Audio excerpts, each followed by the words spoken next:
బాధ పెట్టిన వాళ్ళని మర్చిపోతున్నారా? బాధపడ్డంలే అన్నీ మర్చిపోదాం, వాళ్ళని క్షమిద్దాం అనుకుంటున్నారా? చచ్చినా ఆ పని చేయకండి.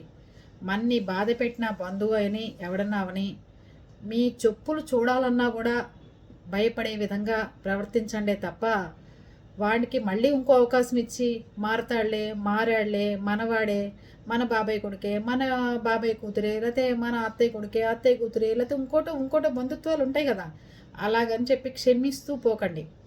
ఒక్కసారి తేడా వచ్చిన తర్వాత ఆ బంధాన్ని ఎప్పటికీ కలవాలని కలుపుకోవాలని చూడకండి, కలవదది. వాళ్ళకి కుళ్ళుమోత్తనాలు కుచితం బుద్ధులు రాకుండా ఉండాలి, ఈర్ష్య అసలు రాకుండా ఉండాలి.